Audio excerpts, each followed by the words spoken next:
Good morning. Welcome to Divoli's Dream. Got my Ford 3600. I changed the fuel filter on it and I had to purge the air out, and I cranked and cranked and cranked like you're supposed to. I put as an aside, I got the new plug. The Biden price on this plastic nylon piece here is $8. But I put the new plug in there, got all the air out. Here's the bleeder valve to bleed the air out of the injector pump. So you crack that open until you get fuel, and it just wouldn't start last night. So I worked on it for a long time.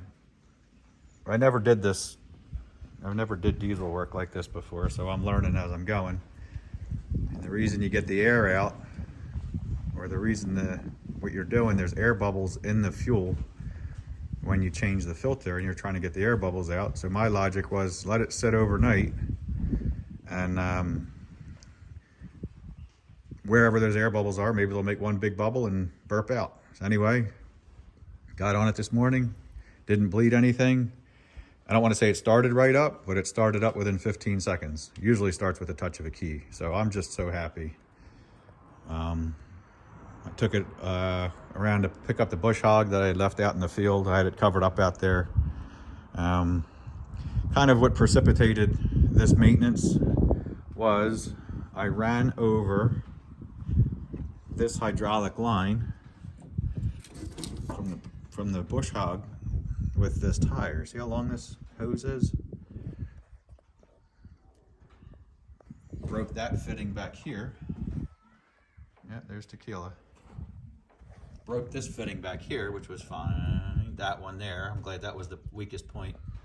That was $8 to replace that. So all that fluid is just fluid from hooking it up. Now this bush hog has grease fittings on it.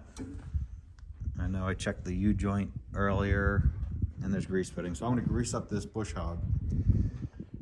And just for getting it into the barn, I put this cable on it to keep the hose centered. But I want to make something that'll keep this hose kind of up in the air like that, off of that drive shaft. They have a little bungee on there, and I just want to make it right. I don't want to rig anything. I want to make it be perfect. Nothing wrong with that. It'll keep this out of the way. I don't have to stress while I'm working. Oh, is it going to get caught up? Is it rubbing? There is one wear mark right here from this rubbing. So I don't like working like that with a tool that you don't know if it's going to break. So that's what I'm going to work on today. But I'm really glad I got it running.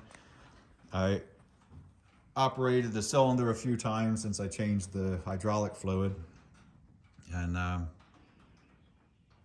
and down, up and down, up and down, maybe a half a dozen times. So in my post-service service, I'm going to make sure my fluid levels are all good. I'm not sure what air gets in there when you change it. But